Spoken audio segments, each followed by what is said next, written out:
Ça faisait longtemps le tableau blanc, hein. Ça fait au moins bien 1 an que je ne l'ai pas sorti. Alors pourquoi on se retrouve aujourd'hui? Aujourd'hui, on va se retrouver pour avancer sur la 80, qui est perchée juste derrière. Et on entame un sujet qui est déjà assez avancé dans la préparation, qui forcément est un peu en avance par rapport à tout le projet. Pourquoi? C'est parce qu'on travaille de fond avec Victor sur la fabrication de beaucoup de pièces sur cette 80, parce qu'il y a beaucoup de pièces qui n'existent plus, ou alors qui sont très difficiles à trouver. Et étant donné que le projet doit avancer, il faut qu'on travaille sur beaucoup de choses en même temps. Et c'est dans le cadre de la fabrication du triangle arrière de cette voiture que je fais cette vidéo un peu en avance de la présentation complète de la préparation de la 80. En fait, on a pu avancer sur cette partie-là. Pourquoi? Parce que Victor, il a acheté un scanner 3D qui nous a permis de faire beaucoup de choses pour l'instant, dont celle-ci. Et c'est la première que je souhaite aborder en vidéo directe et non pas dans un live, vraiment avec une vidéo à part, parce que ça couvre énormément de choses qu'on a pu faire sur cette chaîne YouTube. C'est-à-dire là, on n'est plus vraiment dans la préparation, on est dans la conception. Ça fait partie de la préparation, hein, mais là, on est vraiment dans la conception d'une pièce.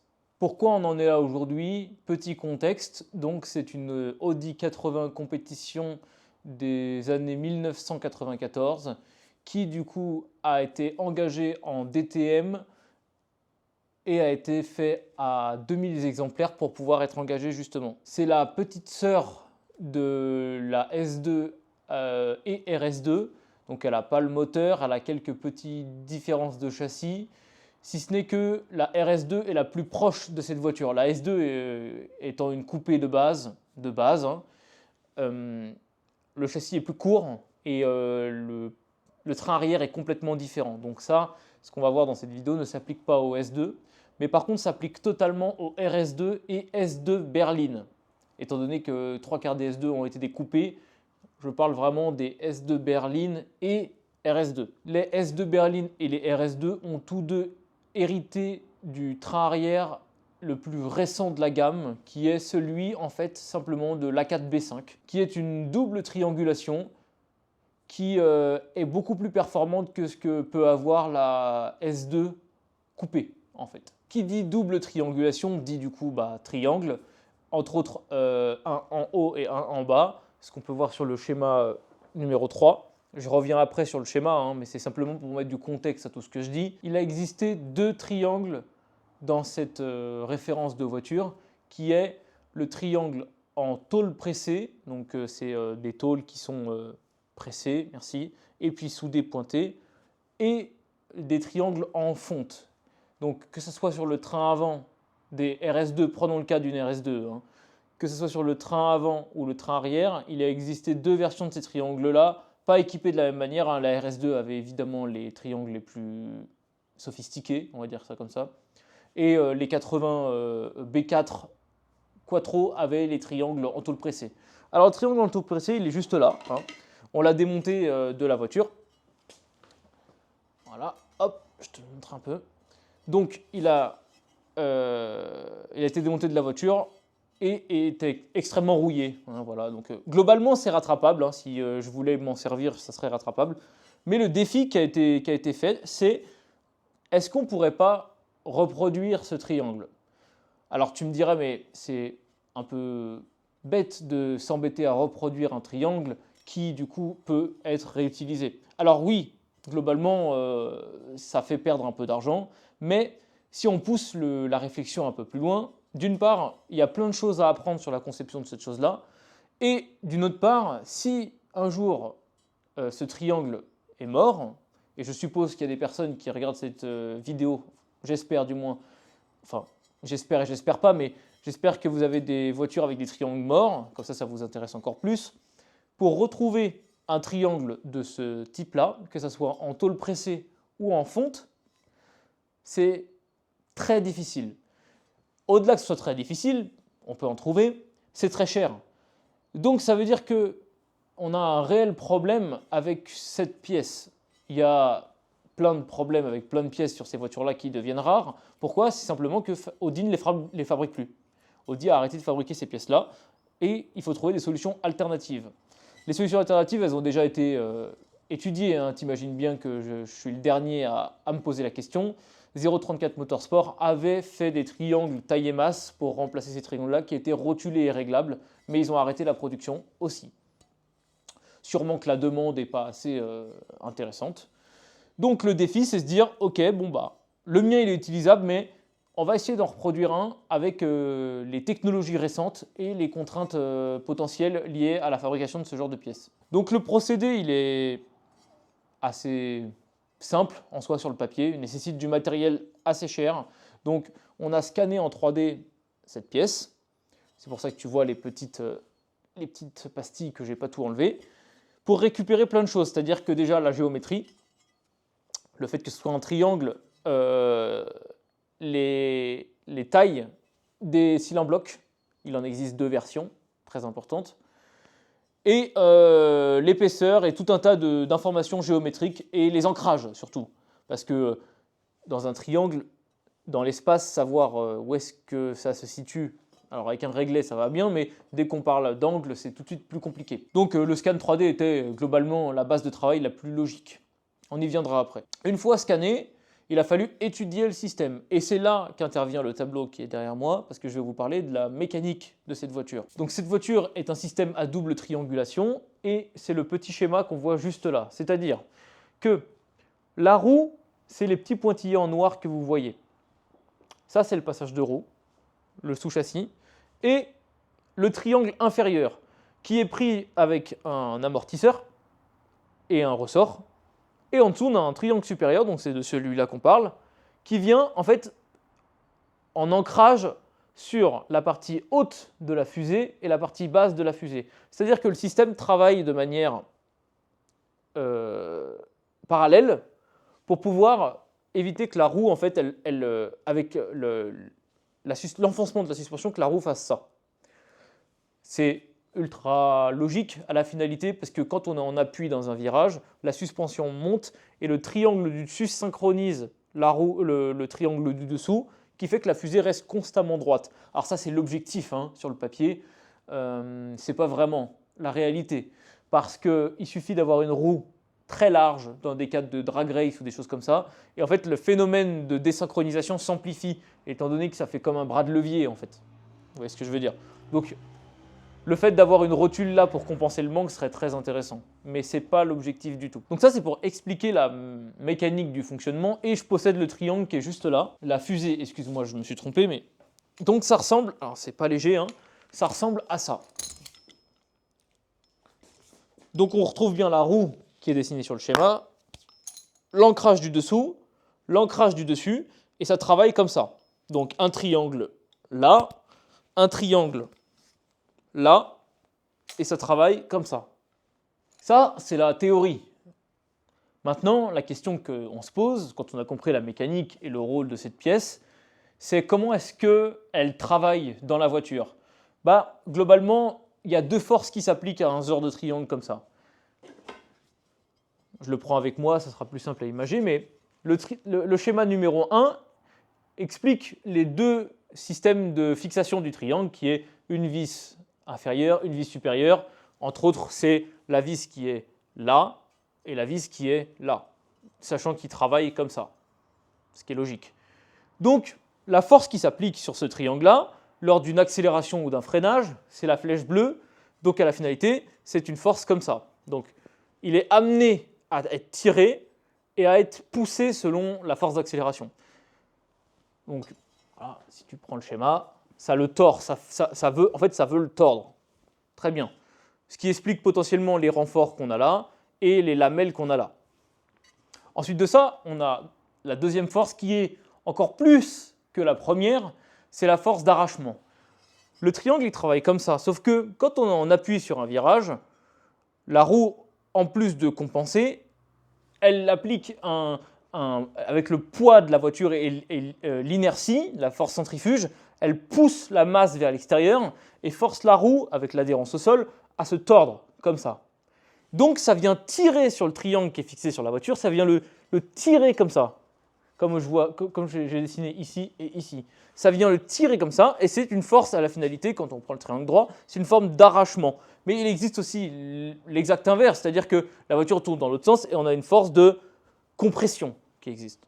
Donc, c'est la force la plus forte de cette voiture. Pourquoi? Parce que, étant donné que le poids est le levier de cette force, plus on va vite et plus on prend un virage serré ou fort, plus la force est élevée.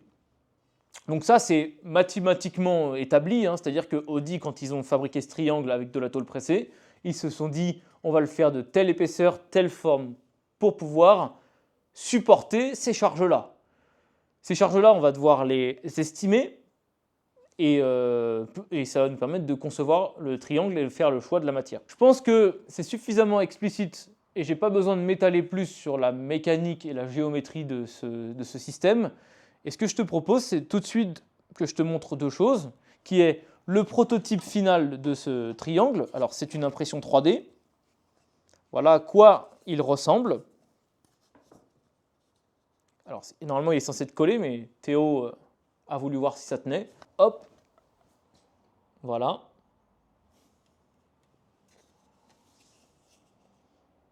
Et sous vos yeux ébahis, le prototype final qui est en fait la pièce taillée dans la masse, simplement. Alors mon micro fonctionne bien, mais c'est du métal. Bref, tout ça pour dire que c'est du métal. Hop, petite visuel. Comparatif avec les deux.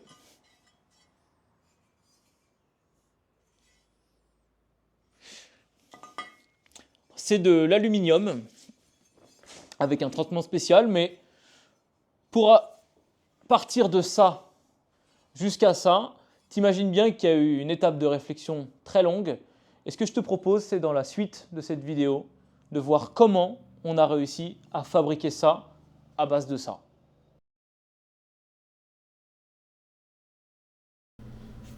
Paf, nous revoilà sur le setup qui a permis de concevoir le nouveau triangle. Alors, il est déjà sur la voiture parce qu'on l'a monté ce week-end, donc j'aurai que l'ancien avec moi.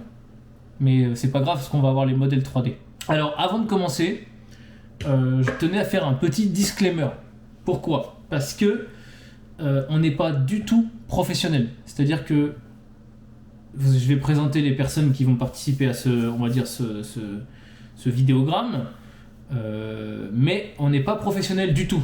C'est pour ça que c'est des choses à prendre avec des pincettes. Tout ce qu'on va dire, c'est basé sur nos recherches, notre curiosité, une façon de travailler qui n'est pas forcément la plus optimale, mais ça nous a permis d'atteindre le résultat qu'on a eu. Donc, ne pas prendre pour acquis tout ce qu'on dit et réfléchir de vous-même sur les systèmes utilisés. Et ça se trouve, vous allez nous faire des remontées qui permettront de faire progresser la théorie. Donc pour la suite de cette vidéo, on sera accompagné de deux personnes en soi, donc avec moi.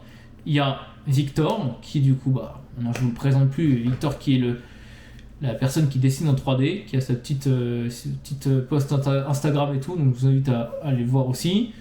Donc, qui dessine en 3D, c'est lui qui a acheté le scan 3D aussi pour pouvoir permettre de faire tout ça. Et la deuxième personne qui participe à cette vidéo, c'est la toute première fois que je fais ça sur YouTube. C'est le premier vrai sponsor que j'ai eu le droit d'avoir, c'est JLC CNC. Alors j'en reparle juste après de JLC CNC, mais si vous ne connaissez pas, c'est un fournisseur de pièces CNC, même 3D aussi. Donc on fera un petit passage avec eux pour que je vous montre un peu à quel moment ils se sont intégrés dans le processus, sachant que c'est moi qui les ai démarchés pour la sponsorisation de ce triangle. Du coup, la prochaine étape, c'est de vous parler des outils qu'on a utilisés, et il y en a à peu près, je dirais, 4. Donc on a l'outil de scan, l'outil de dessin, l'outil de récupération d'informations, on va dire, et les recherches internet. Donc la première chose qu'on va aborder, c'est l'outil de scan. Comment est-ce qu'on a fait pour scanner la pièce, sachant que c'est pas un tuto pour le scan, mais c'est pour vous montrer un petit peu comment ça se passe quand on scanne une pièce. Donc du coup, là je suis avec Victor sur le PC. Ce que vous voyez à l'écran, c'est le PC de Victor avec le logiciel de scan et avec la pièce déjà scannée, mais on va passer les étapes une par une de manière assez rapide, quoi. Alors, du coup, ce qu'on a fait, c'est scanner une pièce en 3D. Donc, à quoi ça sert? Le scanner, en fait, ça sert à avoir du coup, notre pièce, dans ce cas-là, un triangle, en 3 dimensions dans l'ordinateur à une cote réelle, directement dans l'ordinateur. Et, heu, et en fait, ce truc-là, ça nous permet de se rebaser après derrière pour redesigner la pièce sans forcément prendre de pied à coulisses ou d'outils de mesure, tout simplement.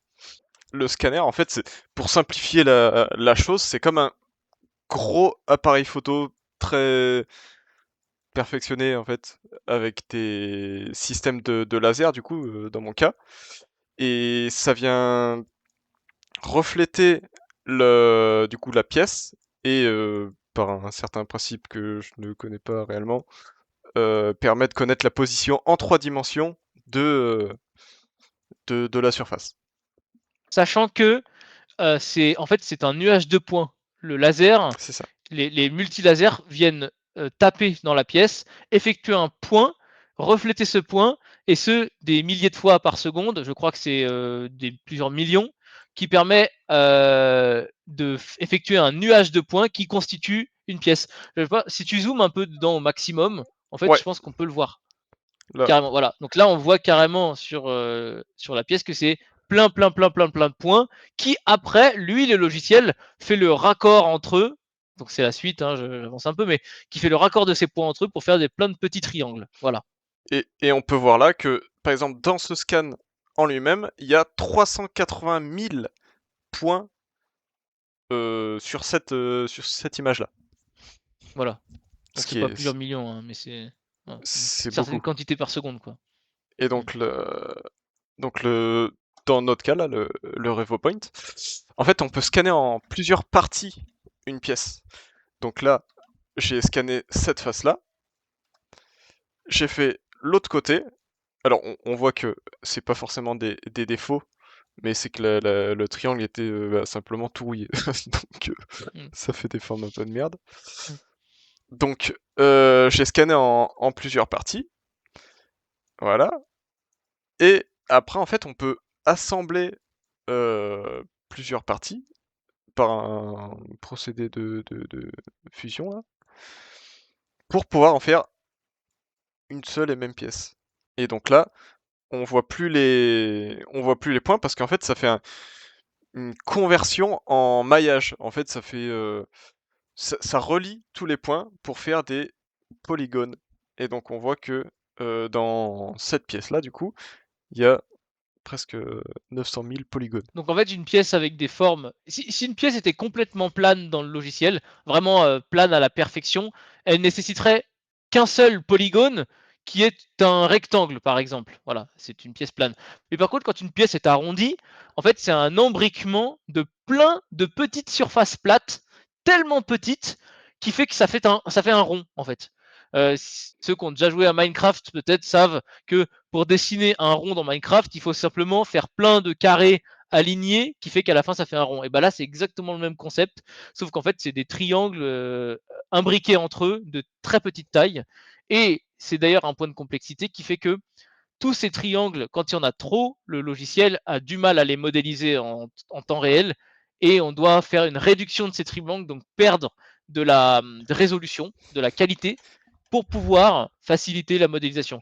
Et quand à force de faire des scans 3D et qu'on met tout dans un seul fichier pour pouvoir les assembler ensemble, là, il faut du matériel assez poussé pour pouvoir afficher et travailler sur les modèles en temps réel, quoi. Voilà. On voit donc là, on est passé sur Fusion 360. Donc j'ai importé le fichier, euh, dans Fusion, et on voit bien tous les triangles, les milliers et les milliers de triangles, donc qui constituent notre pièce. Et en fait, comme ça, je peux pas alors il y a des outils un peu plus poussés qui existent, mais je peux pas par exemple mesurer le diamètre du rond, simplement comme ça. Il y a des outils qui existent dans Fusion, il y a plusieurs procédés pour en arriver là. Et en fait, du coup, ça nous donne notre volume directement dans le logiciel. Étant donné qu'on ne peut pas traiter le fichier comme ça parce que c'est un mesh, ce qu'on appelle un mesh, c'est l'assemblage des triangles, il va falloir qu'on fasse de la préparation dans Fusion. Donc là, on a quitté le logiciel de scan 3D, son travail il est terminé. Maintenant, on récupère le modèle et on le travaille dans Fusion. Il va falloir qu'on passe d'un modèle, ce qu'on appelle mesh, à un modèle step. Le modèle step, c'est on va dire le modèle final, le volume de la pièce réelle qui sera envoyé à l'usineur pour tailler la pièce dans la masse ou tout autre procédé d'impression 3D, peu importe. C'est le fichier travaillable. Là, le mesh, il est simplement, en fait, c'est un calque, c'est comme un calque géant, ce qui nous permet de travailler dessus et d'avoir des cotes. Donc, la prochaine étape de ça, c'est de fabriquer les points d'ancrage qui vont nous servir à travailler ce mesh. Ce que j'ai fait, j'ai utilisé une fonction de base dans Fusion. En fait, ça fait un plan de... Donc c'est cette fonction-là. Ça fait un plan de coupe du maillage en lui-même sur un certain plan. Et donc si j'enlève le corps là, on arrive à voir que bah il y a notre diamètre intérieur. Faut que je retourne sur l'esquisse qui est là du coup. Hop, bon, ça j'ai déjà fait avant, je l'enlève. Et en fait, il y a une fonction là, ajuster les courbures à la section de maillage. Et en fait, ça fait une moyenne de tous les points. Donc là, j'ai sélectionné la forme cercle. Ça fait une moyenne de tous les points pour avoir une mesure la plus précise possible. Hop, et maintenant, je peux voir que le diamètre interne est de 38,11 mm. Sachant que du coup, étant donné, comme il l'a bien dit, c'est une moyenne globale, la cote n'est jamais exacte, mais le scanner, par sa précision, nous permet d'avoir au moins au dixième. Au Ouais. moins au dixième. Ça varie selon la taille de la pièce. Plus la pièce est grande, plus il y a une distorsion. Mais au moins au dixième, donc là, on peut facilement estimer que c'est entre 38 et 38,15 de diamètre. Ça, c'est vraiment le principe de base pour travailler le mesh. Du coup, j'ai répété ça sur les 3 points de fixation pour reprendre les points de fixation. Et après, une fois que j'avais ces points-là, en fait, un triangle, ça reste une pièce assez simple au final. Et c'est là qu'intervient le fait de devoir choisir le procédé et les matériaux. Parce que si je reprends mon triangle, qui est juste là, on voit que c'est de la tôle pressée. Donc Audi, dans les années 90, ont choisi d'utiliser ce procédé de fabrication-là pour sûrement des raisons d'accessibilité et d'économie, là où la CNC était extrêmement chère et inaccessible, ou potentiellement maintenant ils l'utilisent dans des moules ou des choses comme ça. Donc la tôle pressée, c'était le choix le plus pertinent. Nous, on est en 2026, avec les technologies qu'on possède, et la troisième personne qui est EGLC CNC dans le cadre du partenariat d'aujourd'hui, nous donne accès à nous particuliers à des procédés de fabrication très complexes comme la CNC, ce qui nous permet de revoir la façon dont on fabrique les pièces. On n'est plus obligé de faire de la tôle pressée, on n'est pas obligé de faire du mécano soudé, on aurait très bien pu le faire, mais nous on a choisi de faire du CNC. Partant du principe du choix technique du procédé, il faut parler en bonne partie du choix du matériau. Parce que ce triangle en tôle pressée est en acier, et bien pour ça que d'ailleurs il est rouillé, et nous, on a le choix, en fait. On peut décider de faire de l'acier, on peut décider de faire du titane, de l'inox, de l'alu, entre autres pour nous, et dans ces matériaux-là, il y a des alliages, c'est-à-dire que il existe plusieurs alliages d'inox, plusieurs alliages d'alu, voilà. Lequel est le bon, lequel est le pas le bon, et c'est là où intervient les deux autres outils qu'on a utilisés, qui nous donnent accès à suffisamment de connaissances à portée de main pour pouvoir étudier ces choses-là. C'est l'intelligence artificielle, entre autres Gemini dans notre cas, et les recherches sur le web qui nous permettent d'accumuler une certaine quantité d'informations pour nous donner un indicateur de de choix de matériaux. Partant de ce principe des multiples alliages possibles et imaginables, et le temps consacré à chercher lequel sera le bon, Victor, il a fabriqué un fichier qui nous permet de récapituler toutes les recherches, parce que si on commence à vous expliquer le nombre d'échanges qu'on a eu avec l'IA ou les recherches sur le web, on n'a pas fini. Donc on a récapitulé tout le raisonnement qu'on a eu, et il y avait 2 bagarres, entre autres, qui est l'acier et l'alu. C'est pas étonnant, hein, c'est ce qu'on retrouve dans toutes les voitures de série d'aujourd'hui, c'est pas pour rien. Les deux matériaux ont des avantages et des inconvénients. Pour la faire simple, ce qui peut sembler très évident, l'inox, c'est très résistant. Par contre, c'est bien plus lourd. Et le coût de fabrication est plus élevé aussi. C'est un point à prendre en compte. L'aluminium, c'est bien sûr très léger. Par contre, c'est plus fragile que l'inox. Et c'est un coût de fabrication plus faible. Cependant, il existe des alliages d'aluminium, entre autres le 70-75, qui sont quand même très résistants et qui ont des propriétés très intéressantes. On rencontre principalement dans l'aluminium en fait ce qu'on appelle la fatigue, la limite d'endurance. En fait, le souci avec l'aluminium, c'est que on va lui appliquer une charge une fois. Si je la répète 1000 fois, 2000 fois, 1 million de fois, en fait, ça va accumuler cette fatigue-là et la pièce va créer des faiblesses et on risque d'avoir une casse à un moment donné, théoriquement. Contrairement à l'acier inoxydable, en fait, il a aussi une fatigue. Par contre, la limite d'endurance ne redescend jamais à zéro. En fait, ça chute et après, sa courbe est linéaire.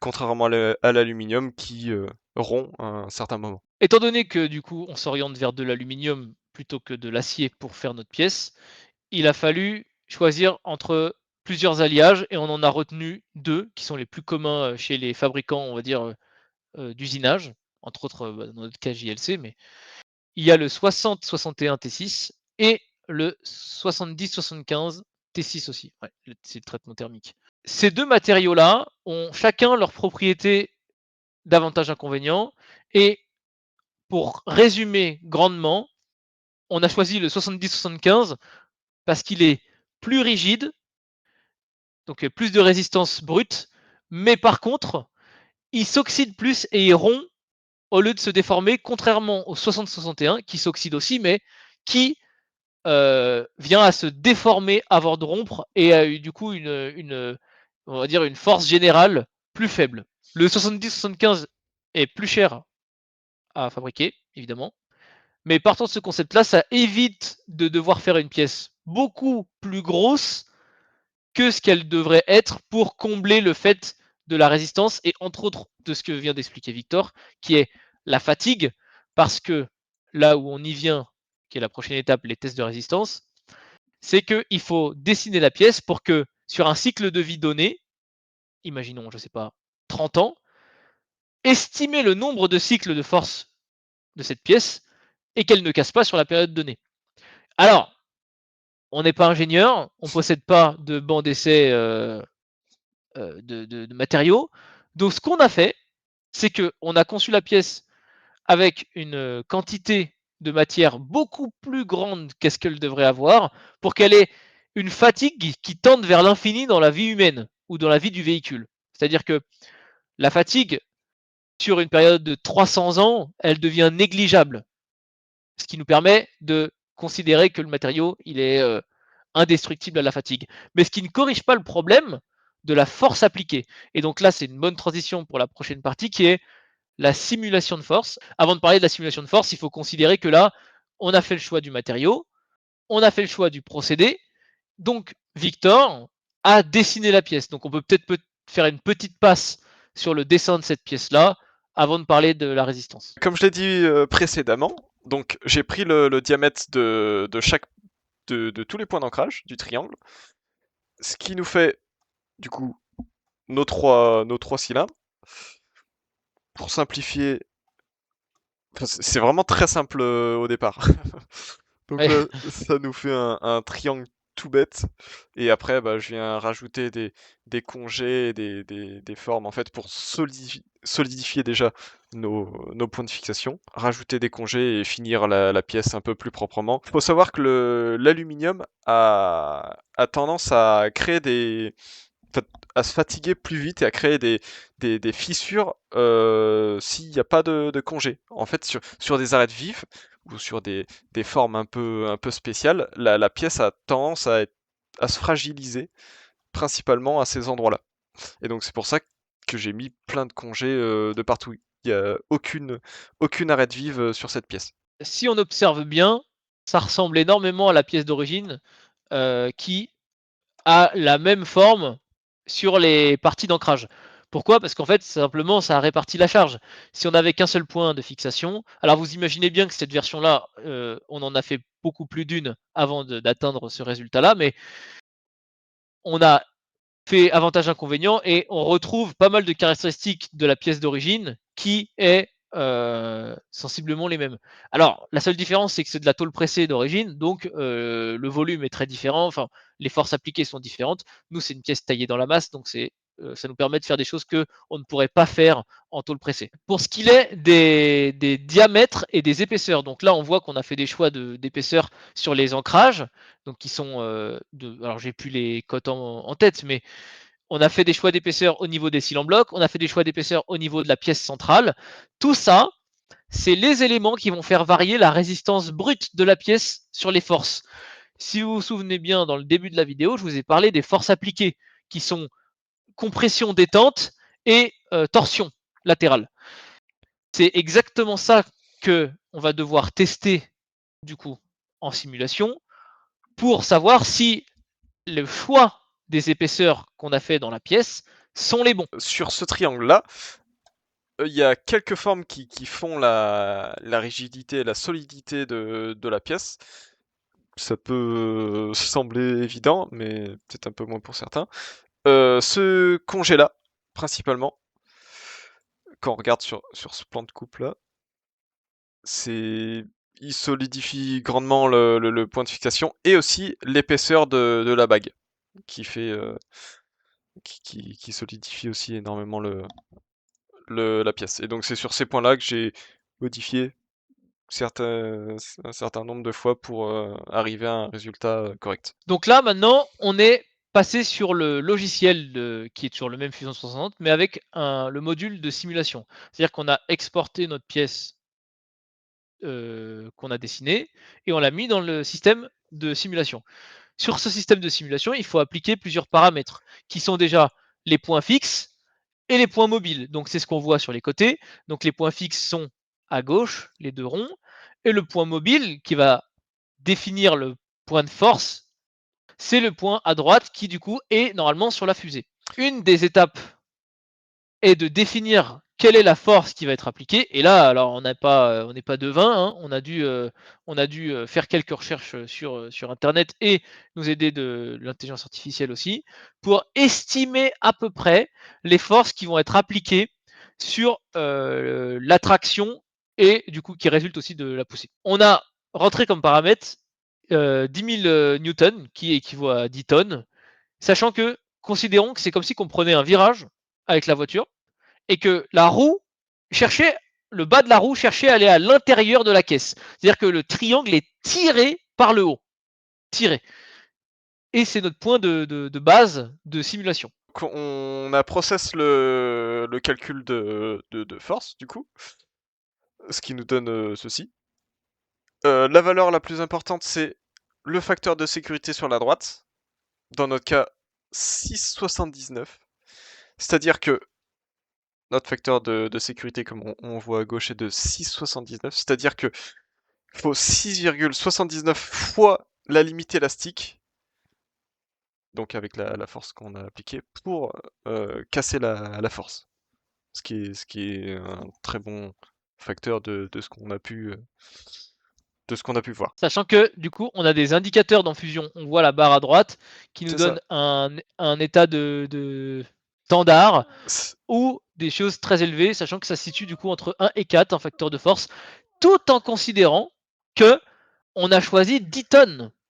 Ouais. 10 tonnes, c'est pas la réalité du terrain. Hein. C'est Donc, vraiment une valeur extrême. Et puis là, on a un facteur de sécurité assez élevé. Là, la pièce, elle est overkill et on a suivi ce qu'on a pu voir sur pour contrer la fatigue de l'aluminium.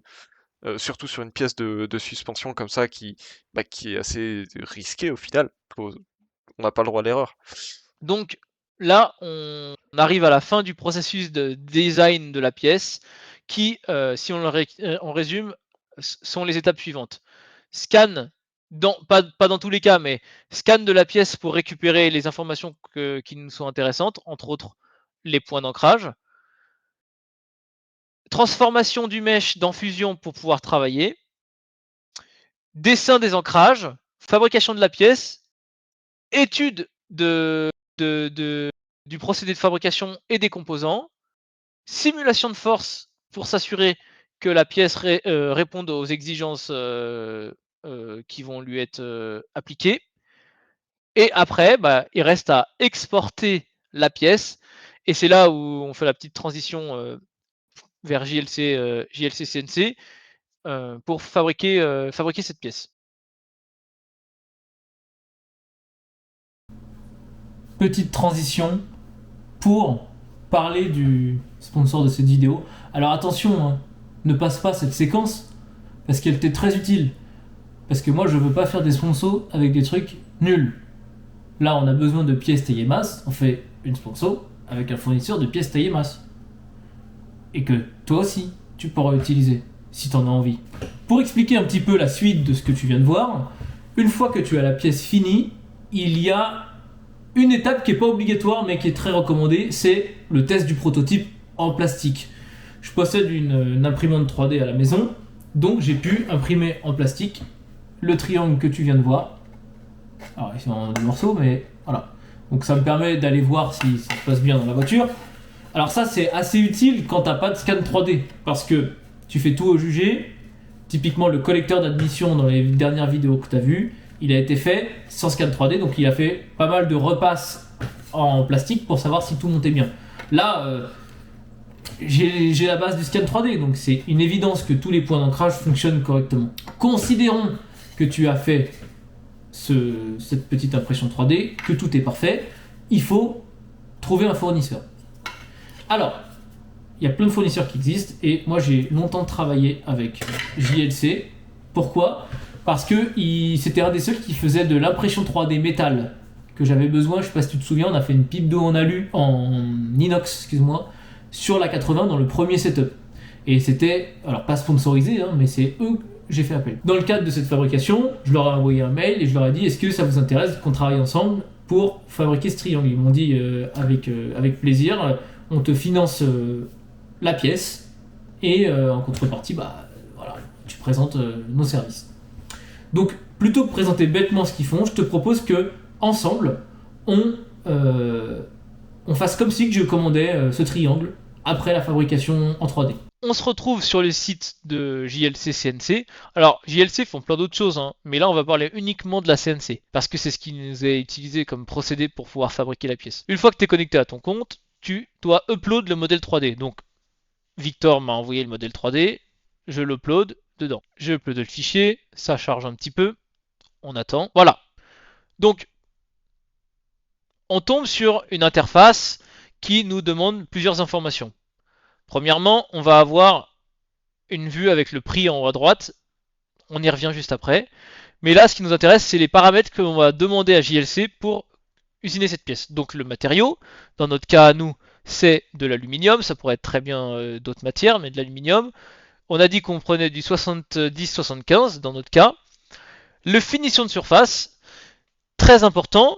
Je ne sais pas si vous vous souvenez, mais on a dit que le 70-75 était un matériau corrosif. C'est-à-dire qu'il réagit à l'oxygène et à l'eau, pas comme de l'acier à rouiller avec de la rouille, mais il vient à la surface créer une espèce de pellicule blanche qui va faire faiblir la matière. Donc on doit faire un traitement de surface pour éviter ça. Ce qu'on a fait, c'est qu'on a choisi de faire une anodisation sur l'aluminium, c'est ce qui se fait souvent, mais pas n'importe laquelle, c'est ce qu'on appelle une anodisation hardened qui permet de durcir la pièce. C'est-à-dire que la surface de la pièce est durcie grâce à l'anodisation. Donc on choisit yes, je vous laisserai regarder toutes les possibilités de finition, mais nous ce qui nous donne ce qu'on a besoin, c'est le hard coat anodizing. Voilà, donc nous on avait choisi noir, c'est pour ça que la pièce est noire. Ensuite, on a des tolérances. Alors, on choisit toutes les tolérances par défaut parce que si on choisit une tolérance plus fine, il va falloir upload des documents 2D. Documents 2D, c'est des plans en fait avec les cotes précises pour que la machine puisse se repérer. Nous, on s'en fiche. La finition de surface, on s'en fiche aussi, on laisse par défaut. On n'a aucun filetage, donc on choisit no. Il n'y a pas d'assemblage de pièces, on choisit no. La quantité, nous, on en veut 2. Le product, il faut juste référencer à quoi potentiellement la pièce va servir. Alors je mets un truc au hasard, on s'en fiche. Et on a un prix en dollars affiché. Attention, attention, ce prix peut être revu par la suite. Pourquoi? Parce qu'il y a des ingénieurs que quand je vais faire Submit Order, je vais le faire. Voilà, donc j'ai cliqué sur Submit Order. Alors, je flouterai ce qu'il y a à mon adresse, mais il nous demande le shipping method, tout ça, ça sera juste après. Si je fais Continue, il nous demande quel envoi on veut utiliser. Alors, c'est cher, évidemment. L'envoi est cher. Pourquoi? Parce que faut traverser 11 000 km en avion, ce qui n'est pas rien. Donc, le prix est à peu près celui-ci. Sachant qu'on peut choisir d'autres choses qui permettent, tu vois, à 45 $, c'est un peu moins cher. DHL, je crois que c'est très cher, ouais, 70 $. Donc FedEx Express, c'est pas mal. Considérons qu'on veut ça, on fait continue. Et là, très important, il y a marqué Review Before Payment. C'est-à-dire qu'il y a un ingénieur qui va regarder la pièce, le dessin 2D, 3D que tu as fait, et il va dire ok, ça je peux faire, ça je peux pas faire, ou c'est plus cher que prévu. Donc je vais faire Submit Order. Donc voilà, là on tombe sur l'interface principale. Donc j'ai ma pièce qui est là, l'estimation de prix, l'estimation d'envoi, et là j'attends le file review, donc c'est à dire qu'il y a un ingénieur qui va regarder ma pièce et qui va me dire si c'est bon, pas bon pour pouvoir la fabriquer. Une fois ça, qu'il a validé ou pas validé, s'il n'a pas validé, il te dit pourquoi et tu fais les modifications. S'il a validé, tu n'as plus qu'à payer, et après c'est le délai de fabrication que tu as choisi au début, qui est variable entre 7 jours et 3 semaines je dirais. Bah, plus c'est rapide, plus c'est cher évidemment, mais donc ça, c'est le processus habituel, et ensuite tu reçois ta pièce par la poste. Aussi simple que ça. Voilà. Alors je mettrai dans la description, mais je crois que JLC, pour l'occasion de cette vidéo et ce partenariat, met à disposition un code qui offre un certain montant, je crois que, alors je regarde rapidement, qui offre 123 $ dès les 1 $ de commande. Donc voilà, donc je te mettrai le petit lien affilié si tu veux utiliser. Alors je suis pas commissionné du tout, c'est juste que ça te donne accès à cette réduction. Voilà. Donc voilà, c'est la fin de la petite présentation du processus d'achat chez JLC. Un grand merci à eux de nous avoir accompagnés sur ce projet. C'est le premier et sûrement pas le dernier, parce qu'on va devoir faire beaucoup de pièces taillées masse ou d'impression 3D métal. Alors là, je peux plus vous montrer d'exemple d'impression 3D métal, mais ça sera dans le futur, vous inquiétez pas. Un grand merci à JLC et on passe à la suite de la vidéo.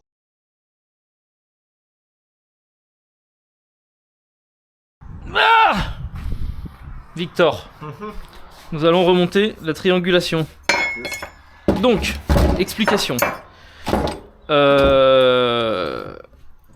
va comme ça dans la voiture. Ça, c'est le porte amortisseur, où vient le triangle comme ça, du coup. Donc on a remonté l'amortisseur qui vient en bas le triangle inférieur.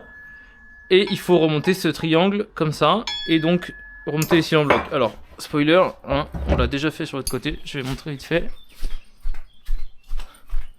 On l'a fait sur l'autre côté. Voilà, donc ça rend nickel. Et le but c'est qu'on fasse la même chose. Voilà. Donc là on va faire les cylindres blocs. On va faire tranquillement. Bon, je pense qu'on fera un genre d'accéléré. Et puis voilà, ça commence bien.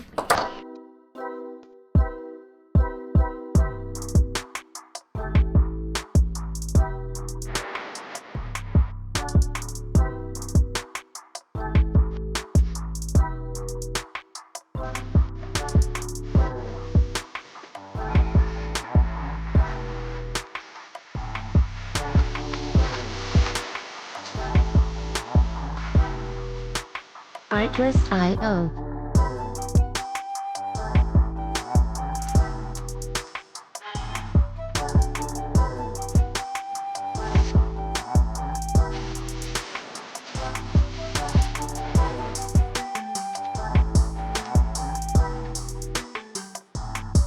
Donc, c'est remonté.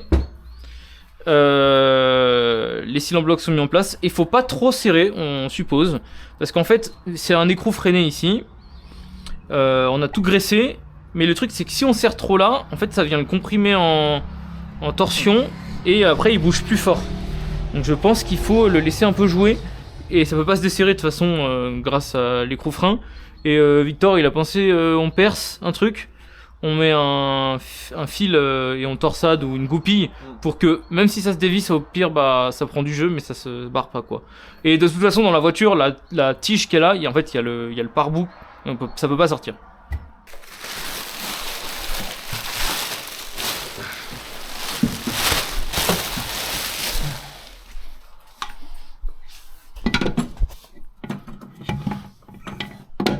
Ok.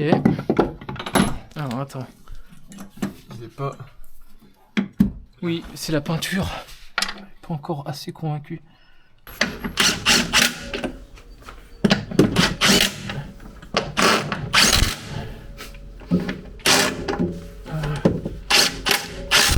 Ok. Sans hésitation. Non, faut pas vraiment avoir l'ombre d'un doute. D'accord. Pas tant. Elle va devant ou derrière? On s'en fout. J'en fous. C'est les seules vis rouillées de la voiture parce que j'avais oublié de les commander. Voilà, j'ai oublié. Que personne m'en veuille.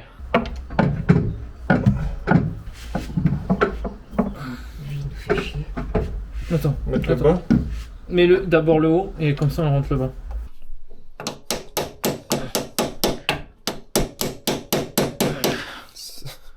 Ça convainc personne là, je te le dis tout de suite. Ah oui mais c'est parce que la bague elle sort.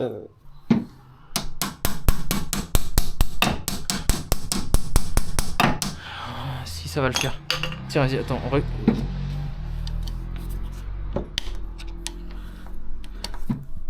Il est redescendu. Là.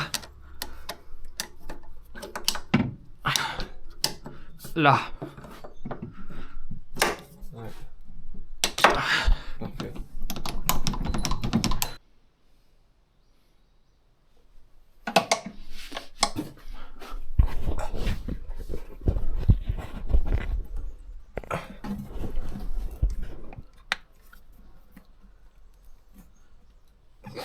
Ah, il va se convaincre de l'autre côté. Hein. Ouais.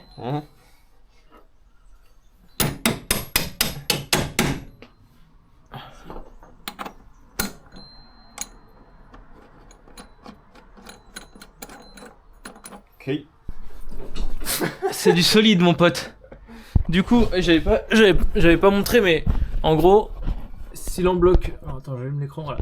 Cylindre bloc rigide en alu, tout peint en dessous. Hop. Les petites lamelles en inox, le cache-pain à l'époxy, tout le réservoir nettoyé. Et puis voilà.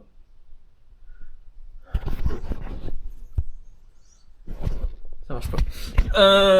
Voilà. Ah non, on n'a pas serré la vis de l'amortisseur.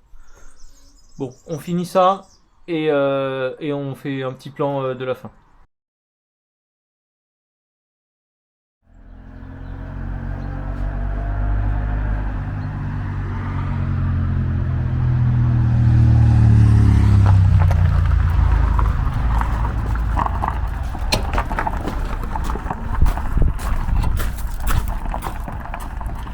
Voilà, on touche à la fin de cette vidéo. J'espère qu'elle vous aura plu. Ça nous a permis de apporter une autre vision à la mécanique qui est sur YouTube, plus conception, et c'est sur ça qu'on veut tendre. Donc j'espère que je vous retrouverai sur les prochaines vidéos. N'hésitez pas à la partager, à la conseiller à des amis. Je sais que c'est quelque chose qui est pas grand public non plus et qu'on ne vise pas à tendre vers énormément de personnes qui la regardent, mais ça fait toujours plaisir de voir que le travail qu'on met en place puisse intéresser du monde. Ce qu'il faut retenir de cette vidéo, c'est qu'en 2026, on a accès à beaucoup plus de technologies que ce que faisaient nos parents, par exemple, et que les possibilités sont très étendues. Alors, faites marcher votre cerveau. Je sais qu'il y a une partie financière qui est souvent compliquée, mais vous n'êtes pas obligé de fabriquer des triangles.